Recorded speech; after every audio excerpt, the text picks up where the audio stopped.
Hi, hello and welcome to Shakti Infotech Diploma in Computer Application lesson number 1. இதுதான் first lesson அப்படின்றதால இதுல வந்து DCA க்கான ஒரு introduction மட்டும் உங்களுக்கு சொல்லிடலாம்னு. ஏனா சப்ஜெக்ட் குள்ள போறதுக்கு முன்னாடி நீங்க என்ன படிக்கிறீங்க, அதுக்குள்ள என்ன மாதிரியான விஷயங்கள்லாம் இருக்கு, அது படிச்சா நம்மளோட ரியல் லைஃப்ல என்ன மாதிரியான யூஸ் இருக்குன்றதெல்லாம் நீங்க தெரிஞ்சுக்கிட்டீங்கன்னா தான் அடுத்து படிக்கும்போது என்னன்றது உங்களுக்கு புரிய ஆரம்பிக்கும். சோ இந்த லெசன்ல DCA க்கான ஒரு இன்ட்ரோ மட்டும் உங்களுக்கு கொடுக்கிறேன். ரைட், முதல்ல DCA அப்படினா என்ன? ஏன்னா நீங்க படிக்க போற கோர்ஸ் பத்தின ஒரு பேசிக்கான விஷயம். DCA அப்படின்றது என்னன்னா டிப்ளமா இன் கம்ப்யூட்டர் அப்ளிகேஷன். அப்போ நீங்க படிக்க போற கோர்ஸ் ஒரு டிப்ளமா கோர்ஸ். எதை பத்தி படிக்க போறீங்க அப்படின்னா கம்ப்யூட்டரை பத்தி, கம்ப்யூட்டருக்குள்ள இருக்கிற அப்ளிகேஷன். அப்ளிகேஷன் அப்படின்னா பயன்பாடு அப்படின்னு சொல்லுவோம். ரைட், சிலர்லாம் பாத்தீங்க அப்படின்னா டிப்ளமா இன் ஹார்ட்வேர் படிப்பாங்க. ஹார்ட்வேர் அப்படின்னா கம்ப்யூட்டர் ரிப்பேர் ஆயிடுச்சுன்னா அதை பிரிச்சு அதுக்குள்ள என்ன மாதிரி ஃபால்ட் இருக்குன்றதை கண்டுபிடிக்கிறது தான் ஹார்ட்வேர்னு சொல்லுவோம். பட் நம்ம பிரிக்கலாம் போறது இல்லை. கம்ப்யூட்டருக்குள்ள இருக்கிற அப்ளிகேஷன்ஸை எப்படி யூஸ் பண்றோம் அப்படின்ற பேசிக்கான விஷயங்கள் அப்படின்றதால இந்த கோர்ஸோட பேரு diploma in computer application. Right, what is diploma? Diploma அப்படின்னா என்ன? டிப்ளமா அப்படின்றது என்னன்னா a certificate awarded by an educational establishment to show that someone has successfully completed a course of study. அப்போ டிப்ளமான்றது ஒரு சர்டிஃபிகேஷன், அவ்வளவுதான். அதை நீங்க வச்சுட்டு இருந்தீங்கன்னா டிப்ளமா கோர்ஸ் முடிச்சிருக்கீங்க அப்படின்றது அர்த்தம். ஸோ இந்த டிப்ளமா கோர்ஸ்க்குள்ள நீங்க என்னென்ன படிப்பீங்கன்றது அந்த டிப்ளமா சர்டிஃபிகேட்குள்ளேயே உங்களுக்கு மென்ஷன் பண்ணி கொடுத்துருவோம். Right, computer and its expansion. கம்ப்யூட்டர்னா என்ன, அதுக்கான எக்ஸ்பென்ஷன் என்னன்றது நம்ம பார்ப்போம். முதல்ல வாட் இஸ் கம்ப்யூட்டர்? கம்ப்யூட்டர் அப்படின்னா என்னன்னு கேட்டனா computer is a group of electronic device அப்படின்னு சொல்லலாம். ஸோ கீபோர்ட், மவுஸ், மானிட்டர், ஸ்பீக்கர்னு சொல்லிட்டு இந்த மாதிரி நிறைய எலக்ட்ரானிக் டிவைஸ் எல்லாத்தையுமே நம்ம ஒன்னா சேர்த்தோம்னா அதுக்கு பேரு கம்ப்யூட்டர். பாருங்க, இப்போ நான் கையில ஒரு மவுஸ் வச்சிருக்கேன், அப்புறம் கீபோர்ட் இருக்கு, மானிட்டர் இருக்கு, ஆப்போசிட்ல ஒரு கேமரா இருக்கு. இந்த மாதிரியான எலக்ட்ரானிக் டிவைசஸ் எல்லாத்தையும் ஒன்னா சேர்த்தோம்னா அதுக்கு பேரு ஒரு கம்ப்யூட்டர் அப்படின்னு சொல்லலாம். இப்போ கம்ப்யூட்டருக்கான அந்த எக்ஸ்பென்ஷனை பார்ப்போம்.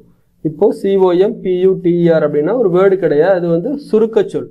அதோட எக்ஸ்பென்ஷன் என்ன அப்படின்னா C அப்படின்னா காமன் அப்படின்னு சொல்றோம், O அப்படின்னா ஆப்ரேட்டிங், M அப்படின்னா மெஷின், P அப்படின்னா பர்டிகுலர்லி, U அப்படின்னா யூஸ்டு ஃபார், Tனா ட்ரேடு, எஜுகேஷன், அப்புறம் ரிசர்ச். இதை கொஞ்சம் கிளியரா புரிஞ்சுக்குவோம். அப்போ இந்த எல்லா வேர்ட்ஸோட ஃபர்ஸ்ட் லெட்டரை சேர்த்து தான் கம்ப்யூட்டர் அப்படின்னு நமக்கு கொடுத்துருக்காங்க. காமன் அப்படின்னா பொதுவாக, காமனா பொது அப்படின்னு சொல்லுவோம் இல்லைங்களா. ஆப்ரேட்டிங் அப்படின்னா இயங்குதல் இல்லைன்னா வேலை செய்யறது. மெஷின் அப்படின்னா ஒரு இயந்திரம். பர்டிகுலர்லி குறிப்பாக, யூஸ்டு ஃபார் பயன்படுறது எதுக்காக அப்படின்னா ட்ரேட் வர்த்தகம், ஓகேங்களா, வணிகம் இல்லைன்னா வர்த்தகம். அப்புறம் எஜுகேஷன் அப்படின்னா கல்வி சம்பந்தப்பட்ட விஷயங்கள், ரிசர்ச் அப்படின்னா ஆராய்ச்சி. ஸோ இந்த ஏதோ ஒரு டிவைஸை கண்டுபிடிச்சிட்டாங்க, அதுக்கு ஒரு பேர் வைக்கணும் அப்படின்னு யோசிக்கும் போது ஆரம்பத்திலே வந்து கம்ப்யூட்டர்னு வச்சிடல. ஸோ இது வந்து காமனா ஆப்ரேட் ஆகிற ஒரு மெஷின். குறிப்பா எதுக்கெல்லாம் பயன்படுத்திக்கலாம் அப்படின்னா ட்ரேட், எஜுகேஷன், ரிசர்ச் அப்படின்றதால அதோட ஷார்ட் ஃபார்ம் தான் என்ன பண்ணிருக்காங்க, கம்ப்யூட்டர் அப்படின்ற மாதிரி கொடுத்துருக்காங்க. இதை கொஞ்சம் நீங்க மெமரி பண்ணிக்கோங்க. Common operating machine, particularly used for trade, education, research. பொதுவாக இயங்கக்கூடிய ஒரு மெஷின். குறிப்பா எதுக்கெல்லாம் பயன்படுத்திக்கலாம் அப்படின்னா வணிகம், வர்த்தகத்துக்காக, கல்விக்காக, ஆராய்ச்சிக்காக. இதோட ஃபர்ஸ்ட் லெட்டர் எல்லாத்தையும் சேர்த்தோம்னா கம்ப்யூட்டர். ஓகே, இந்த DC என்ற கோர்ஸ்க்குள்ள நம்ம என்ன சிலபஸ் பார்க்க போறோம்? சிலபஸ் அப்படின்னா பாடத்திட்டம்.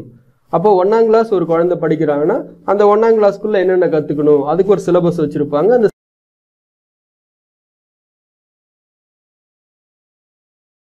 சிலபஸ் பேஸ் பண்ணி தான் புக்ஸ் ரெடி பண்ணுவாங்க. அந்த புக்ஸ்குள்ள இருக்கிற விஷயங்களை ஸ்டூடெண்ட்ஸ் கத்துக்கிட்டு எக்ஸாம் எழுதுற மாதிரி இருக்கும் இல்லைங்களா. அப்போ இந்த DCA அப்படின்ற இந்த கோர்ஸ்க்கு என்ன சிலபஸ், அதுக்குள்ள நீங்க என்னென்ன விஷயங்களை கத்துக்க போறீங்கன்றது பார்க்கணும். முதல் விஷயம் கம்ப்யூட்டர் ஃபண்டமெண்டல். ஃபண்டமெண்டல் அப்படின்னா அடிப்படை.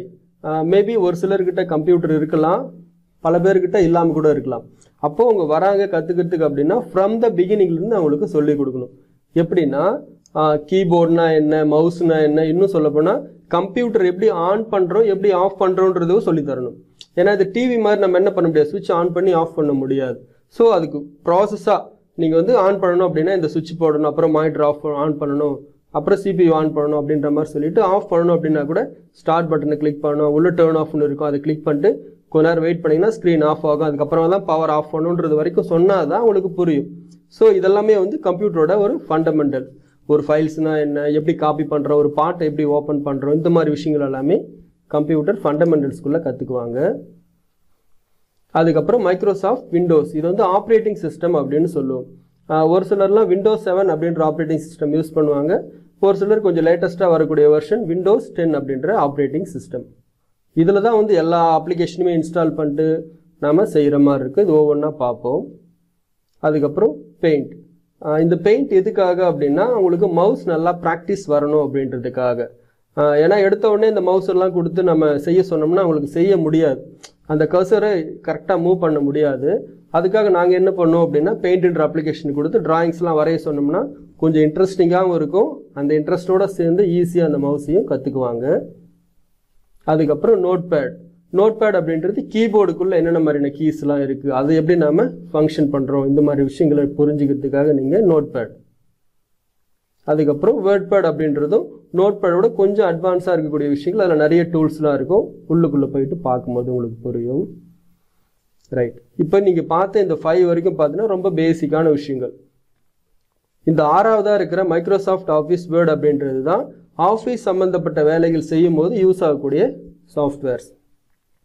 ஒரு ஆஃபீஸில் டாக்குமெண்ட் சம்மந்தப்பட்ட வேலைகள் எதுவாக இருந்தாலும் சரி, அது இந்த மைக்ரோசாஃப்ட் ஆஃபீஸ் வேர்டை வச்சுக்கிட்டு தான் செய்வாங்க.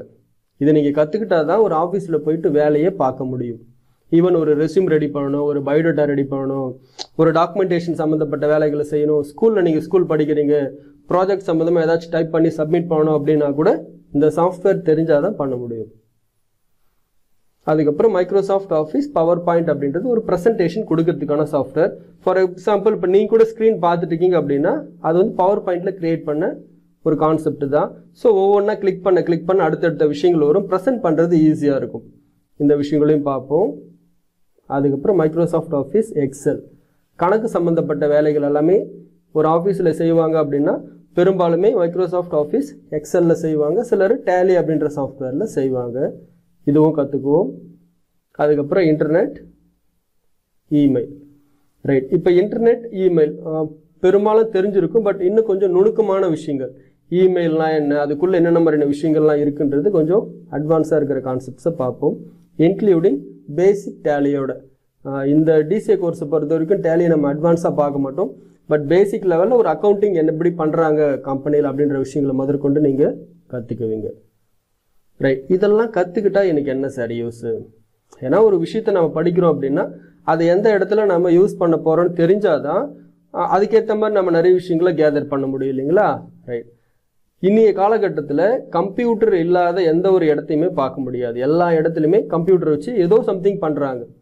அப்போது இந்த விஷயங்கள்லாம் நீங்கள் கற்றுக்கிட்டாதான் அந்த இடத்துல போயிட்டு வேலையே பார்க்க முடியும். ஈவன் ஒரு பில்லிங் போடணும் அப்படின்னா அந்த சாஃப்ட்வேர் எப்படி ஆக்சஸ் பண்ணணும், உங்களுக்கு கம்ப்யூட்டரில் பேசிக்ஸாக கீபோர்ட்னா என்ன, மவுஸ்னா அதெல்லாம் எப்படி யூஸ் பண்ணுறோம், கம்ப்யூட்டர் எப்படி ஹேண்டில் பண்ணுறோன்றது தெரிஞ்சிருந்தால் தான் அதுக்கு அடுத்த கட்டமாக யூஸ் பண்ண முடியும்.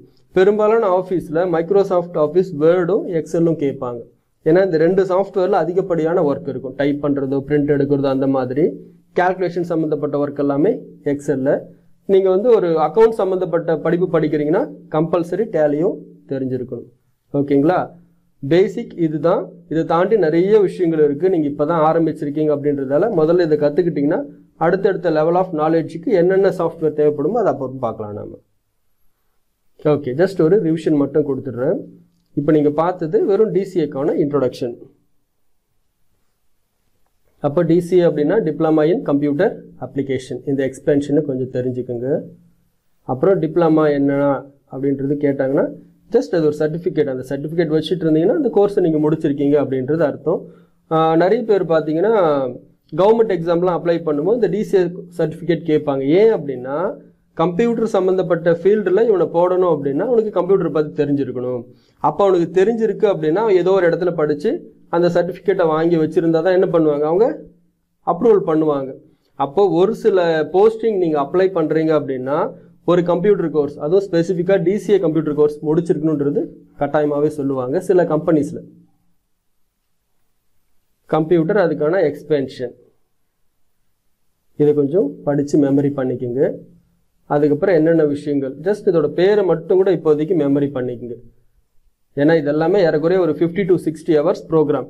அந்த ஒரு 60 ஹவர்ஸ்க்கான வீடியோஸ் நீங்கள் பார்த்தீங்கன்னா தான் இந்த ஹோல் கான்செப்ட் உங்களுக்கு என்னன்றது புரிய ஆரம்பிக்கும். இப்போதைக்கு பேரை மட்டும் தெரிஞ்சு வச்சுங்க. அடுத்தடுத்த லெவல் ஆஃப் கிளாஸஸில் இதை பற்றின விஷயங்களை கொஞ்சம் ப்ரீஃபாக பார்ப்போம். ஓகே, நாம் நெக்ஸ்ட் லெசனில் மீட் பண்ணலாம். தேங்க்யூ.